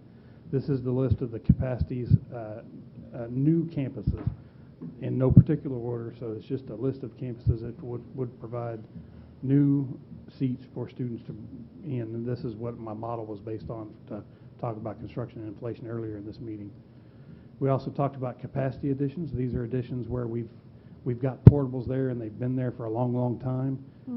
These were put in front of the committee so that we could talk to them about potentially working with them to reduce our reliance on portables in these locations. Some of those campuses are new, some of them are old, but the idea there is the long into the future projections say there's going to be portables on these sites. You see some of them have gym additions, which comes later in the program. These are also, and I forgot to mention on the slide before, these are also very preliminary. New campuses are easier to estimate because they're big block concepts. These are a little bit more difficult to estimate because they've also got the life cycle needs that we're trying to talk about, which is the existing campus that needs work to continue being an existing campus. So the figures you're looking there are preliminary based on our January 2023 cost estimate benchmark, but that these were also ultimately yield additional seats for students. And then we'll move to the next meeting. Here we go. So at this meeting, we talked about major renovations, master plans, gyms and playgrounds. So it's going to be more of Mr. Foster sharing some great news. And then Dr. Winkler. So I'm back to talk about major renovations and master plans. So, and we started with the committee to kind of really define what is a major renovation and what is a master plan. And the example that we put in front of them is Conroe High School across the street. That is a master plan, not a simple project in any means, but the end result is a complete restructure and working of how that campus functions and operates. As we move forward through the list, again, this is a very preliminary list of projects based on our January 2023 cost estimate benchmark date. Oak Ridge High School is a master plan that was first begun in the 2019 bond referendum and then supported by the voters to begin the process. We're looking at phase 2 and phase 3 as part of the program there, and like Conroe High School was a 3-phase program too, the last bond committee squished it into 2 phases. So we'll be finished with Conroe High School when that project ends. We have the same option here. I can get deep in the weeds if you'd like, but I think we're going to move forward because again these are very preliminary, very high level and conceptual in nature. So lots of refinement underway with the design teams as they're beginning to assess these buildings and look at what their needs really are. And then that brings us to gyms and playgrounds. You don't want to take this one too? I can. Yeah, no, you could, for sure. Good evening, everyone. As Dr. Knoll said, the bond committee has been very engaged and asked a lot of great questions, and we put so many decisions in front of them, and gyms and playgrounds was just another decision that they're going to have to make. I will say I think this group had the most fun because we played a game and we were louder than any other group, so I call that a win. But we did ask them to participate in a PE game so they could channel their inner child and remember what it was like to be in PE. We did let the committee know that PE is a part of the curriculum that's required, just like math or science or reading. PE is required and it has TEKS that goes with it. The state does require us to have PE at least 30 minutes a day. It has some caveats if you have some barriers. So if you go every other day, you can have 135 minutes a week or 225 minutes if you're block scheduled, meaning you have PE back to back. So we looked at how many of our elementary schools do not have gyms. Last bond, we made the commitment to add some gyms, so all of our intermediates have gyms at this point. Mr. Foster has shared those pictures with you as they're completing Collins Intermediate, and we did add Runyon. Runyon was a special case. It did not have a separate gym. The cafeteria was rather small, if you've ever been to that campus, and it has terrazzo tile on the floor, so not the best flooring for a gym situation. If you look at the chart above you or in front of you, the checks, the green checks are campuses that have gyms, and the X's are ones that do not. If you look at the date that those buildings were built, most of them were built in the late 80s, early 90s, and if you're familiar with our floor plans, this is the same floor plan over and over that you'll see a lot of the time. There are some exceptions, but if you're familiar with Powell Elementary that we named our principal tonight, you walk in the front, you can go to the left or the right. There's a very long hallway on both sides that leads to a gym that serves also as the cafeteria, the auditorium, the staff meeting room, all sorts of things that it serves as. So you will see those buildings to be the floor plan that typically does not have a gym. And so when you say without gym, you mean without dedicated gym? Without a dedicated gym, yes. So the ones with the check marks have a separate space. You don't have to eat lunch and play kickball in the same space. And so there are 16 of those campuses that do not have the dedicated gyms, and they're mainly located in the Woodlands and the College Park feeder zones. So as we look at adding gyms, as Mr. Foster discussed, most of our gyms are about 8,000 square feet. They do include spaces for our coaches and storage and restrooms for our students. And again, the potential cost would vary based on the campus because of different challenges that each campus may have. The gym we built at Runyon was about $5 million in today's cost. So what we asked of the committee was to look at where they might want to go with this. Now, what they said on Thursday night might be very different in 2 weeks when they have a lot of challenges and a lot of hard decisions to make in front of them. And they were able to put just their recommendation on 2 of what was up here. And most of our committee members wanted to look at adding at least 8 gyms. That was about 38% of people wanted to look at phasing those gyms in, not committing to adding a gym at every campus yet, but certainly taking on that work. And then we looked at playgrounds, we had some constituents that asked us about playgrounds. Playgrounds have typically been on PTOs. PTOs fund most of our playground structures and our maintenance. It is coordinated through our planning and construction department, but they do take on the brunt of the work. And of course, we're always worried about equity at our schools. We want to make sure all of our schools are provided with similar opportunities for students. And so using local funds, we do try to balance some of that out, but again, most of it comes back on our PTOs, with the exception of things like mulch, and we spend about $100,000 on all of our playgrounds mulching them each year to make sure that they have a soft surface. So we looked at what our typical school has. This is Gordon Reed Elementary, and we typically equip those schools with 2 playgrounds. The one on the left is pre-K and K, and the one on the right is for our older students. And then from there, our PTOs would generally take over. So we've had some surrounding districts that have added playgrounds in their bonds before, and I think that's probably where some of that interest came from. And one of the things that they added was a product called Pour in Place. And in front of you, we've left you some samples, maybe to the left of you. That's a Pour in Place sample. And instead of mulch, you would put that product down. It would allow more accessibility for our students with special needs to get onto our playgrounds. Many of the committee members asked us about playground structures that were accessible to handicapped students as well, which is something we could definitely look at. the picture up here is Suchma Elementary, and around, you'll see those circles within that yellow area, and that's where we've discussed putting pour and play, or in the whole area, which would be a significant cost difference between the two areas, but that's what we have looked at.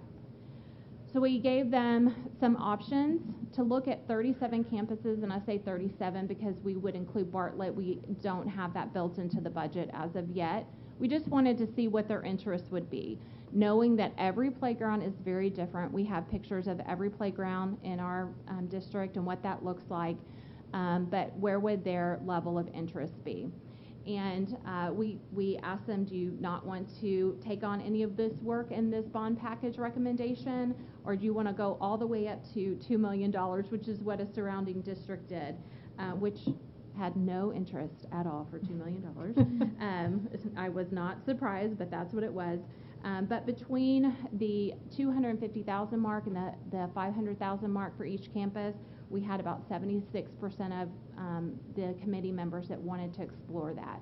And what that would look like would be working with Mr. Foster and his team on each playground site, and what that would entail. Pour and play and place would potentially be a big part of that for each of our campuses. Are there any questions?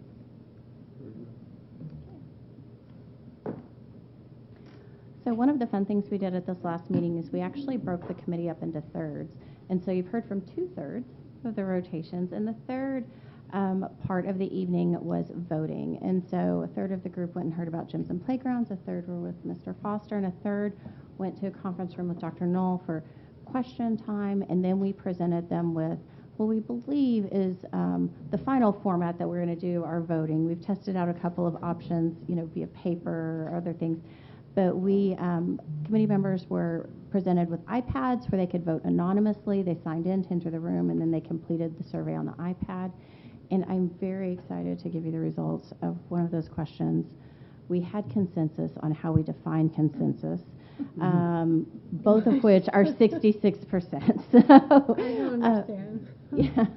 So 66% of the group voted that 66% should be how we define what gets added to a bond package. So you heard Dr. Knoll talking about how we'll come together and decide what goes in.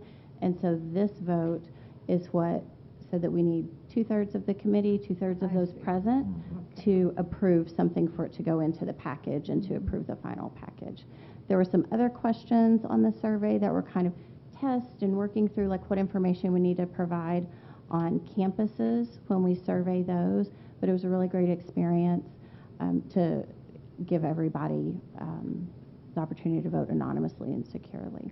And I see you had 96. So what is the attendance look like at these meetings? I think it's been probably close to that, 100, probably somewhere between 95 and 120 at each meeting. I know that we have some members that have not been present at all, and communications is reaching out. We've actually compiled it, and I think the number of members who have never attended is less than 10. It's just very interesting the way that people's schedules have kind of impacted, and we did request that members, commit to attending all meetings, but, life does happen. And traffic and weather were horrific last Thursday. So, we understand that plays into a lot of things, but we've had very consistent attendance and engagement from, Do you have people that agreed to it initially and then have now said they're not going to make it for one reason or another? And if you do, were we able to free those spots up and fill them with somebody else? So we've had a few people initially, and we were able to fill a couple of those spots, but then as we went forward, because we made the committee the size we did, we knew we could absorb some of that, and it wouldn't be such a steep learning curve for new people coming in. So we still feel like if we drop down to 150 committee members total, if we lose an additional 8, maybe if that's how many haven't shown up at all, it still is a really good representation and a large committee for our community. But that of course is the board's discretion. And they've been great. The committee they really have. It's been a sprint, we've met almost every week. Occasionally we've had 1 week off in between, but it's I know for us it feels like Groundhog Day, like we're always there. But and it's our job. These people are volunteering, so they've done a really great job of being present as much as possible. And the fact that we've been so intentional about putting things online and giving the ability to ask questions and join those Zooms, people that do miss can get caught up fairly easily, and that's helpful. So I know we're not going to be able to make everybody happy, but do we feel like the majority of the people coming are feeling like they're contributing, they're participating, that this is moving forward in a direction that, I know you said 66%, which I like, but does it feel like the group, it's been interesting. Feel like they're being heard? Yeah, well, right now they are still receiving information, so it's been interesting, right? After the first couple of weeks, you know, the feedback would be like, they're chomping at the bit, and what this, we need to do this, we need to do that, and we've really just tried to woe them down, like, hey, we're going to get there, like, that's coming. We just got to keep pouring this information. I think after this last meeting is really the first time that I began to see them understand the magnitude of the task in front of them, just how big it really is. So they have 2 more meetings in which we'll be still pouring information into them, and then there'll be much more discussion coming. So I think they're beginning to see that it, it's a process. Early on it was hard because, they wanted to, go to immediately to whatever was their interest area, and I was like, hey, we're going to get there. So the meetings have been great. I mean, we mix people up at tables each time, and everybody, they get along. It's been great conversations, even with their people they don't know or they may not even agree with on everything, but they've been wonderful. And then we've had two different Zoom conversations that have been great for answering questions. And well, I appreciate y'all's willingness to do all this stuff, because I'm sure y'all do too, but I've received a couple of personal emails from people asking for information, and I've got my day job, so by the time I get to my day job and get to returning a phone call or an email, it's been on more than one occasion that the people that I've called have said, never mind, the school already got back to me. So there's really good communication and information that people are asking for. You guys are there, you're giving it to them. It's an open book, which is extremely important. So I appreciate y'all's willingness to work through that. Everybody, all of y'all. Thank you. They're a very inquisitive group, which is great. That's what we want. We want to help That's what we need, them understand. Absolutely. So Thursday night is our next Thursday is our next meeting. Surprise. So we're going to be talking about safety and security and transportation. We're going to have a new location. We're going to be at Oak Ridge High School for this particular meeting. We had so many questions about what master plans were and how that's different from a major renovation. They're going to get to tour a phase of a master plan and kind of understand that process better. They're going to get to tour an older school bus and a newer school bus and learn the ins and outs of that. And so it'll be a really great time at Oak Ridge High School. And that'll put us right at the halfway mark, right before spring break. Mm-hmm. Make sure they see the bathrooms in the athletic we're area in Oak Ridge High School. We are taking pictures of that to make sure that everybody Gotta can get see the it. real experience. We can make a field trip available out there, yes. Oh, they're bad. They are bad. They're very bad. You attest to that? They're pretty special. Yeah, they're very bad. Yeah. They're pretty special. Yeah. Funny. Just one quick question. For the playground topic, are those considered in package A, or those would be with athletics? Those can be in prop. I mean, they can be however they get put in. So they can be in prop A as part of this the big proposition. That's another conversation with the committee. We floated out there to them before. They could choose to take things like gyms and playgrounds and put them in their own proposition. Yeah. Okay. As a separate proposition from new schools and renovations and all that. That's as could y'all. So like that's a perfect example of a decision you all could make. Like that could come. They could have gyms and playgrounds included in Prop A when it comes to y'all, and you all could say, you know what, like we want to protect Prop A from anything, so we're going to pull those two things out and put them in their own proposition. Still go to the voters, but we're going to put them in their own. That's a choice you all could make. Absolutely. Any other questions or? Okay. conclude our workshop. Thank you for being here tonight. My apologies for being a little longer than we thought. All right. Appreciate the conversation and the great questions.